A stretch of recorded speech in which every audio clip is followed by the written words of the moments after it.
ఈరోజు మనం ఒక చిన్న ప్రయాణం చేద్దాం మన బాల్యంలోకి. అక్కడి నుండి ఇప్పటిదాకా స్నేహమనే పదం, దాని అర్థం ఎలా మారిపోయిందో చూద్దాం. ఒకప్పుడు అంత సింపుల్గా ఉన్న బంధాలు ఇప్పుడు ఇంత సంక్లిష్టంగా ఎందుకయ్యాయో ఒకసారి విశ్లేషిద్దాం. ఈ ఒక్క వాక్యం చాలు కదా మనందర్నీ మన చిన్నప్పటి రోజుల్లోకి లాక్కెళ్ళిపోతోంది. ఆ రోజుల్లో మన ప్రపంచం చాలా చిన్నది, చాలా స్వచ్ఛమైనది. కులం, మతం, డబ్బు ఇలాంటి పదాలు మన డిక్షనరీలోనే లేవు. మనకు తెలిసింది రెండు విషయాలు. ఒకటి, మన పక్క బెంచిలో ఎవరు కూర్చున్నారు. 2, ఎగ్జామ్ టైంలో మన దగ్గర పెన్సిల్ లేనప్పుడు ఎవరిచ్చారు. అంతే. సరే, మరి ఆ ప్రపంచం ఎలా ఉండేదో ఒకసారి చూద్దామా? ఆ సింపుల్ కనెక్షన్స్ ఎలా ఏర్పడ్డాయో గుర్తుచేసుకుందాం. ఆ రోజుల్లో ఫ్రెండ్షిప్ చేసుకోవడం ఎంత సింపుల్ కదా! దానికి పెద్ద ప్లానింగ్ ఏమీ అక్కర్లేదు. ఇదో సింపుల్ 4 స్టెప్ ప్రాసెస్ అనమాట. ముందు ఒక పెన్సిల్ అడగాలి, తర్వాత మన లంచ్ బాక్స్లోది కొంచెం షేర్ చేయాలి, ఆ తర్వాత మన ఫ్రెండ్ కోసం క్లాస్లో ఒక సీటు పట్టి ఉంచాలి. అంతే, ఒక మంచి ఫ్రెండ్ దొరికేసినట్టే. ఆ బంధాల్లోని ఎమోషన్స్ కూడా అంతే స్వచ్ఛంగా ఉండేవి.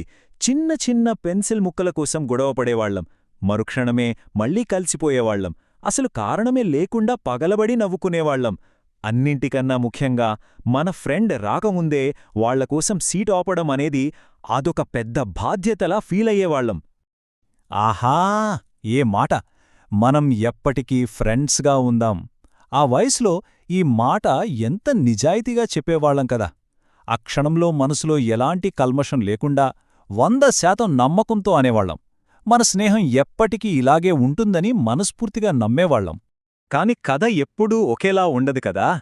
మనం పెద్దయ్యే కొద్దీ మన చుట్టూ ఉన్న ప్రపంచం మనకు కొత్త పాఠాలు నేర్పడం మొదలుపెట్టింది.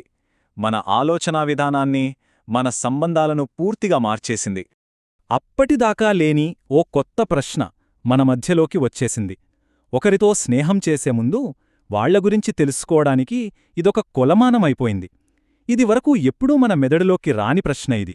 దాని తర్వాత వెంటనే ఇంకో ప్రశ్న. మనల్ని, మన స్నేహితుల్ని వేరుచేయడానికి మరో లేబుల్.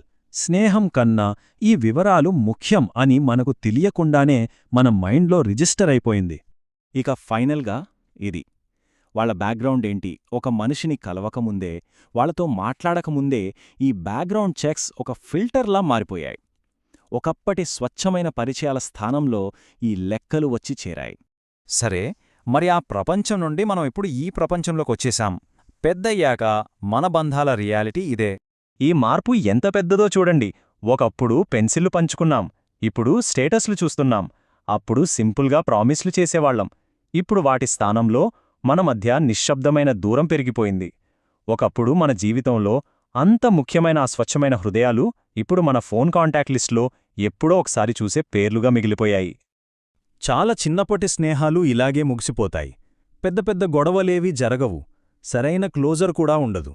నెమ్మదిగా, చాలా నెమ్మదిగా మన మధ్య దూరం పెరిగిపోతుంది, అంతే.